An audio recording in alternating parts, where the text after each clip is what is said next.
Hello everybody, welcome back to Jazzgrass Gaming. Early in the morning, getting a taste review from my buddy, and okay, it's nice weather out, so I'm gonna get, okay, what does fucking grandma need? Yeah, what does grandma need? She needs some good dick, that's for fucking sure. Wow. Sugar, sausage, Fuck! milk and She goes to the pavilion for that. Oh no. Sugar, sausage. Oh yeah, she does need some sausage and milk, right? She wants some sugar, some sausage. I'm shotgunning these two spliffs you rolled. And how does it taste? Good. Oh. Very tobacco. Nice. Enjoy. So Dennis did messed up the logistics of the joint or something, and so he split it into two spliffs that I'm now smoking at the same time. Come on. Alright. So last episode I forgot to import the old audios. Oh yeah. Oh yeah. Oh. Alright, good. Alright boys, let's go to the fucking store finally. Oh yeah. Very topical as well with the farmers movement going on right now. Oh yep. They even shot at a kid. Yeah, and they shot out some tractor tires as well. Yep. I like how people are already are being like, oh, they arrested like 30 environmentalist protesters, but they're not doing anything about the farmers. And then they start shooting at the farmers, and they're like, yeah, but you can't shoot at people. And it's like, whoa, you know, either impartial or not. Come on. Exactly. And besides, they're causing civil unrest, so I mean, it's their job. It's their job. Like, yeah, they got guns. Yeah. They're gonna use them. Yeah, I mean, if they have the right reasons too, they didn't kill anybody. those farmers were aggressive and probably going to harm people. So fuck it. Like The mom of that kid came out and she was like, she wants to sue, and I was like, how about you tell your son not to go do those things, like, and get those situations, you know? It could have happened that he didn't get shot if he, you know, stayed cool or not be there. I remember this. You know? I remember seeing a video. Was this guy? So they were blocking the highway for the another environment thing. This was in America. There was this guy who was begging them to please let at least him through because he had to go to a parole hearing, and if he didn't go, he would have to go to prison again. That's what he was saying. So he was literally begging and pleading, and they wouldn't let him go through. Oh my god, that's fucking sour. At that point, I would become an anti-environmentalist. Yeah. I would come out of prison and I would start, like, I would put a coal generator in my backyard and just run it for no reason. Just out of spite. I just run it for no reason. So I had to go back to fucking jail because Half of my you? salary goes to oil that I just dump in random nature reserves. Bro, at that point, fuck it. You're an environmental terrorist. Hey, fuck it. If society is going out of their way to fuck me, like even my fellow man, then fuck my fellow man. It's like, hey man, I support the cause, but I don't want to go to fucking prison. Let me through. Honestly, I'd turn into a fucking villain over that. Like, you took away my freedom. Become a millionaire. Have like these huge projects that I just start building oil rigs in places that are that have already been determined to be too dangerous to dig, right? Oh, yeah, you definitely gotta get leaks. Perfect. Fuck it, we'll put them on fire. So fucking become a billionaire, buy off like already existing oil rigs, and just start like, you know, just completely remove the maintenance budget, so they all degrade within a couple months, start leaking shit into the ocean. Fracking left, right, and center. And then when the government comes after my ass, I'm like, what are you gonna do? Send me back to prison? I've already used that. Fuck it. Fuck it, mate. Get another couple of flints going. But then again, you never know. Maybe he was just lying. Maybe he was just trying to get to his ex that he cheated on, trying to convince her to stay with him. You never know. Like in that song "Taxi," it's like I really think it's a really nice song. Yeah. But when you listen to the lyrics, it's kind of like, yeah, I don't know, man. You sound kind of like a loser. Yeah. Yeah, that is true. But I never really actually listened to the lyrics all that much. Oh, it's about how he neglected his taxi. girlfriend or something, and she found another man that she prefers to go out with over him, and she's gonna move with him or something. So he's trying to get to the airport to tell her, no, don't go. Please, the classic drama shot. Please, I need that sussy pussy in my Give life. me that sussy puss. Mm. I mean, Oh yeah. that's at least. That's my shallow understanding of the song, at least. Sorry guys, I crashed the car for a second. I'm dry as fuck.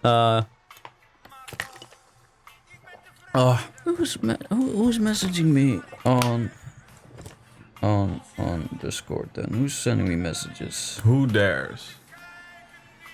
The same people as fucking always, probably, who keep forgetting that we do the same thing every week. It's Maurits who literally said, hey, have fun recording today. I'm gonna be on the server playing some Siege. I'll be here all day, so you can join me tonight if you feel like it. Because I did tell him I wanted to play some more Siege tonight.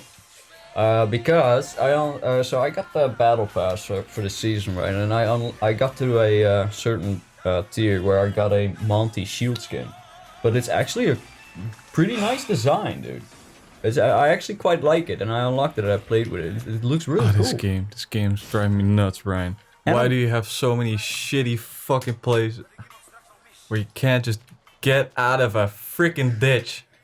But yeah, so I'm currently safe in Rainbow Six Siege, right? When you play a game, when you play a match, depending on your performance, you get a certain amount of renown. And renown is like a currency that you can only get by playing the game. And you use that renown to buy things like new operators, new characters to play, as well as cool weapon skins and outfits and stuff like that. Right? Now there's a bundle that I want to buy because for specifically one skin. It's a skin for the shield for one of the operators that has like a big riot shield that extends out, and like he's basically like a walking wall. I'm just explaining this to the audience real quick. If you've never seen Siege, that's what he is. That's how I play the game. I play a shooter without shooting. Yeah, without shooting. I just bash people with my shield. But there's a skin for the shield that I really want, but I can only get if I buy a bundle that costs 170,000 renown, which is quite a lot. You've been saving up for that puppy for a long time. Oh yeah, I think for more than half a year now. Close to a year, I feel like. Because I play infrequently, and I don't play that well, and I don't play ranked. Yeah, and that doesn't So I get really like help. the least amount of renown, usually. And when I play, I only usually play about 4 or 5 matches before I stop. But yeah, so I've been saving up for that, and I'm getting close, dude. I'm on 146,000 renown. Oh at the damn! moment. Yeah, that is right near the end. So I'll be able to buy that entire bundle just for one skin. Because the thing is, Ubisoft, they're scum. Let's just say they're the scum of the earth. I'm just gonna come right out swinging. They're scum of the earth, right? Those French, fuck them. Money groveling. I don't like the French. I don't care what you say. I know. They're just capitalists. It's fair enough. Can't help it. But the still. Americans are just as bad. I know. Doesn't mean I have to like them anymore. Exactly. But the thing about that, the reason I'm saying that is the skin that I want, right, is in a bundle called the Dark Age bundle, and it's for that bundle has skins and outfits for a whole bunch of different operators. Now, if you want a outfit or a set for a specific operator, you can buy it separately. But the skin that I want doesn't come with the bundle for the operator that I want, only with the entire package. Oh, that's so... So I have to spend 170,000 renown on one skin. One skin and one outfit. That's all I want. That's kind of a like... And it's like, oh no, but you gotta buy all of it. Yeah. It's like if the grocery store would work on a loot box system. Yeah, essentially. Yeah, well, kind of. It's like, oh, you want to have this? No, yeah, you gotta buy everything. It's really annoying. It's really annoying that I have to buy the whole bundle. But yeah, I've been saving up diligently, and I've just been I've just been patient. Yeah, been Very patient. You're saving like a like a bank. I'm saving like a frugal Dutchman after the war. Oh yeah. And you know what? I would have done the same. Yep. It's the best time to save, mate. I mean, so I I play a lot of Monty, which is a guy with a big shield, as I said before. But yesterday, Tends to get shot in the back. I got some clippies I want to show you, by the way, because yesterday, I had a recruit ace. Oh damn! And I clutched the last 2 rounds, and made us win in a losing situation. Oh, that's damn, dude. How are your shoulders Monty feeling? And Clash. Oh my! How are your shoulders feeling? My man, they're sore as hell after all that carry. So you gotta understand, dude. Right? We were 4 stacking, right? And so it was, and I was playing Monty and Clash mostly that evening. And I'm just doing my thing. But when I play Monty, normally you're supposed to play with your teammates. You're supposed to coordinate with them. You know, you're supposed to be in front of them, make sure that they have a good cover, or at least cover their flanks, stuff like that. Go look out for your buddies. My teammates tend to just run the fuck away from me. They're like, no, that's too slow. Yeah. They cannot be arsed to wait 10 seconds longer to get to the objective. They want to get to the objective. I want to be there now and die now. So the thing that happens is, I'm the last one alive, always. Yes. If I play Monty, I know I'm gonna 1v5. Same with Clash. But what happens is, there's only 1 person left. And I'm Monty. And it's on an objective that I have, the enemy's on the objective. But the objective is across 2 rooms. And it's on that map where the 2 objectives, they have like the in-between, you know, Villa? Yeah, I hate that, yes. Villa, with the deer head, that place. So, the enemy's on the other side, and I'm on this side, so I'm like, oh, nice. That means that he won't be able to easily just shoot me, and he cannot run to me. Because I'll just run to the other room while he runs to me. So he tried to, he's trying to get me and all that. And he's trying to pixel peek behind the bomb. Guess what? I fucking beat him with like what was it? 15 seconds to go. Oh, dude, that is slick. And because the whole time I was hearing my teammates on Discord basically just go like, "Oh shit, this is a fucked situation. I don't know how you're gonna get out of this one. I don't know if you can do this, man." And you're just like, GG. Hold my beer, mate. It was a good match. Everybody was already ready to pack it in, because we had only won 1 round. They had won 2 rounds. So if they won that round, if I lost that round, we would have lost. We would have lost the match. Yeah. I fucking beat his ass. Oh, that is slick. And the round after that, it was 2-2, right? So whichever team wins the round wins the match. And I'm playing Clash. And I'm like holding him off the objective, and I'm keeping I'm reviving teammates. I'm making sure that our teammates are covered. Guess what? Everybody except me dies. And there's only 1 person left. Oh, that is. And that person is a fucking buffoon. How late is it? Because he tried to defuse, right? And I just walked up to him and knifed him. Oh, that is slick as fuck. I'm here too early.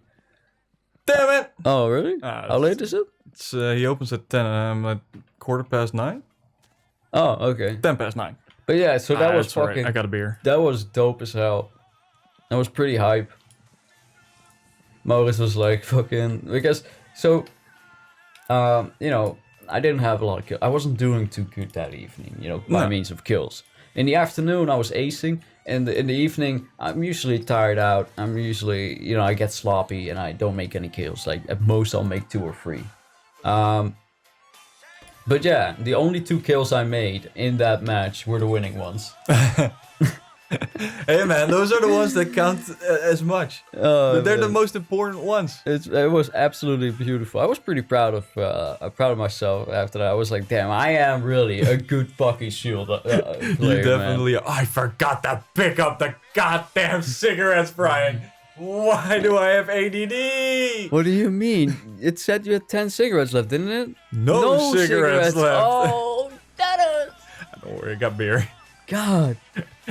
Damn, bro. I wanted to be even more of a talkie and I know, light up a cigarette. I know. Light up a cigarette right next to the gas station and stuff. I know how it would be. I like it. Oh yeah. This is pretty fucking chill, mate. This has to be one of the most relaxing.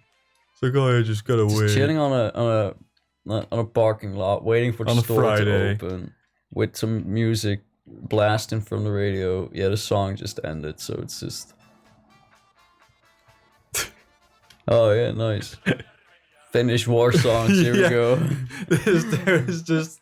Oh yeah, you know, wait for Timo to open while listening to patriotic music. Mate. So yesterday I was playing some old IL-2 again, and I fixed my rudder a bit because I got some elastic bands, and now it perfectly centers and everything. So that feels real responsive. Oh, nice. But yesterday when you went and go and make dinner, yeah, I was like, all right, well, he's stopping. I'll just do a mission. You know, we got fucking Dirk and Maurits there. And I was like, okay, chill. So, streaming the game for them, and I was like, oh yeah, dude, it's a fucking great game, and I gotta attack some bombers. Yesterday I died because I'm a nerd. And they were like, oh yeah, cool. So I line up behind those bombers, and they're like, why aren't they shooting back? And that, the instant that he said that, one bullet, Brian. I've never got beamed so hard in IL-2. Like, usually they hit my wing or like something gives out, but I can limp out of the fight and land. No. Bam! I was like, fuck you guys. Really? I was pulling hard as well. I was like, I'll never hit me. But they no. jinxed you so hard. I was so fucking angry. Because it's like, look, I love IL-2. But when you die, you have to go all the way back. Like, you gotta exactly. Take off, go to the fucking objective, and after this first time I die, I just go autopilot, time skill 8, let's go, hands behind my head. It was like I only have patience to do it once. Yeah. And then after that, I was like, take me to the objective, and then I'll keep going. Exactly. I showed to you that I can go there. Exactly. Now please, open up, Timo. Oh man! You know what? While we're at it, I'll just hear take a you little say, piss. "I've showed you that I can do it." That reminds me of that application I put in to play on that roleplay server. Yeah. Man, that was hilarious. Like, I look back at my application and I was like, I seriously don't understand. Like, there's only a couple points because they gave me a laundry list of reasons why they rejected me in my application. And I checked all of their reasons, and only 2 of them I agreed with. The rest were all like, but it's right in there. Why didn't they read it? They didn't read it. Like, I wrote it all out for you. I wrote everything. Why didn't you read why are you rejecting me on all of these reasons? It's like, how much of a power trip are you on, dude? If you wanted to reject me, you only needed one reason. Why is there a whole laundry list that makes it evident that you didn't bother to read it and just rejected me out of fucking laziness? Alright, give me some fucking... But that's the thing, because I read it with you, and I was like, but you've done all these things. Like why isn't he just, like, cooperating with you here? Yeah, and I remember, I was talking about it to Damien, right? And Damien was also like, yeah, that is some weird shit, right? And I was like, yeah, so, you know, I don't get what they want. I already... Like, this application shows them that I completely know and understand the rules and that I have prior experience with this. Yeah. Right? Isn't that basically what they're looking for? What are they looking for with that application? Because even because they were like, oh, you didn't describe it within these, like, words, like how many words it was? I described it with more words than they asked for every time. I think that is also a problem because they're just, like, lazy fucking teenagers being like TLDR. Yeah. TLDR, bro. Like, the thing is, there's 2 types of applications. There's the kind of application where they want you to show that you are able to do the thing that you say that you're able to do. Yeah. And you have the kind of application where they just want you to beg them and get on all fours and start begging like a dog. Come on. That's very often how these applications for, especially for these online communities like the RP communities and stuff. And I understand, right, that they have certain standards to keep, but there is a limit to how rigid you can be. Yeah. right? And it sucks because the server I'm talking about was GTA World. It was about it was the text only roleplay server. Yeah, and you like those. Yeah, I prefer text only. You know, I grew up playing those, and I don't like the microphone ones because oftentimes I just feel like Alright, we're good. oftentimes I feel like people are just cringe. They are. Like, And when you get a also- microphone and a mask on. I just don't enjoy it. I don't know why. It doesn't flow as naturally. It doesn't. It's Although I will admit, microphone servers are less, like, the people are less aggressive. So on text servers, because you have more anonymity, people are often more aggressive, more confrontational, stuff like that. Whereas with microphones, I've noticed that people are often a little bit more reserved and a little bit more down to earth. I can imagine, because you are just immediately talking to each other. Yeah, because it's like, yeah, exactly. Well, it's the fact that you can hear each other's voice, yeah, right? You have a conversation, you can hear their tonation. Yeah. Like how they bring things, if they're sarcastic or not. Like, you can make sense of that. But in text, it's a little more I wasn't going to... tedious. Like, the application that I did for that roleplay server, it felt more like they wanted me to grovel than that they wanted me to prove that I could do what they wanted me to do. Yeah. So I just moved on and went to play a different game. Like, why would I bother? Yeah, why would I bother? There's like so much fucking effort. Like, sorry, dude. It's a video game, so in the end, I'll never do more effort than what's necessary, or I'll never, like, beg to play a video game. Hell no. Hell no. Like, you want to play for fun. Like, I know what everybody's thinking. Oh, you're so arrogant. You're so prideful. Yeah. But Any other questions? But it's not even out of bounds, like how prideful and arrogant that would be. I think that's perfectly reasonable to just be like, no, I'm not gonna. It's a fucking video game, dude. I'm not gonna bag for you. Yeah. It's not like I'm fighting for a job here. Because the thing is, it's not like, oh, I put in the least amount of effort. No, I actually explicitly, because David and I, we were like, okay, you know, we want to make sure that we get accepted. So we put in the extra effort to really write it down, to really write it out, to really properly fill everything in. But yeah, during the application process, I was already feeling a little bit like, I don't know, man, the way these things, the way this is written, right? The way they wrote the questions and stuff, I was like, I don't know. It felt like... It felt like they wanted to present themselves as like the premier, ultra strict roleplay server. And I've played on those kinds of servers before. And I feel like it's a pain. Trust me, I've passed stricter RP servers with worse applications. Because when I was 15, people sure as hell were just reading my applications and going like, oh, this dude knows what he's doing. Nah. When I was... You know, when I was doing RP servers when I was 18, that was still the case. When I was playing when I was like 20 to 23 years old, I still, my applications were always very simple, very straightforward to the point. With this one, I actually went ahead and because I saw a minimum of this amount of characters. So I was like, okay, I'll do 1.5 that amount, right? Yeah. I was like, I'll have more. So if they ask for 400 characters, I'll at least do 600 or more. Exactly.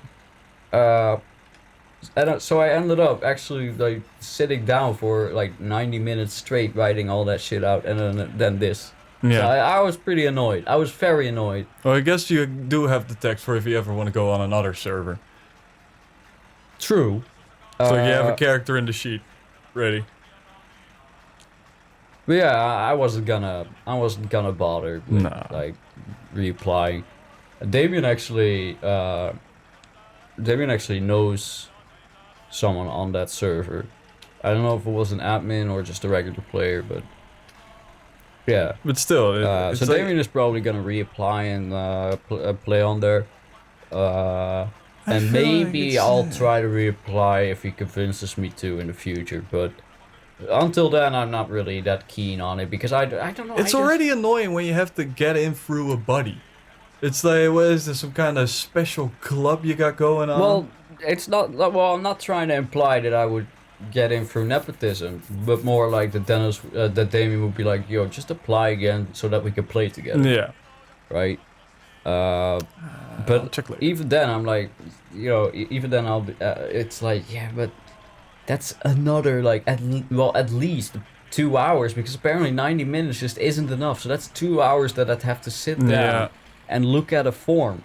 I'd have to look at a form for 2 hours. And who wants to do that? Nobody. I'm sorry, I'm not a white collar worker.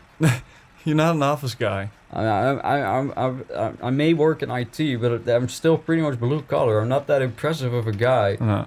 Mate, I wouldn't survive in a fucking like office space, I think. Oh, mate, they feel so cult-like these days. Exactly.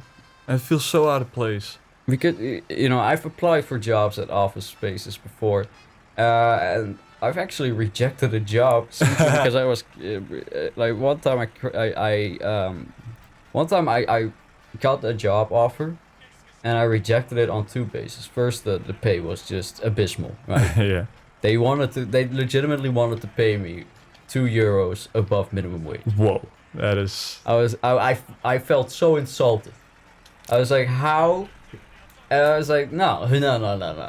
So I didn't. That's not how it's gonna go. But the second reason was just that while I was there, it felt like a very, I don't know how to explain it, but kind of like a suffocating, like overbearing, like people looking at you. Yeah, well, yeah, just very kind of like, oh, you know, your shirt has a wrinkle, you know, on your as a 3mm wrinkle on your sleeve, you know. We're gonna take that. We're gonna remember that for your performance review. Exactly. That kind of place. So I didn't take the job, but yeah, no, that was some shit. All right, guys, grandma's here. But that was right. That was back before COVID, and you know, gonna make some that noise. was.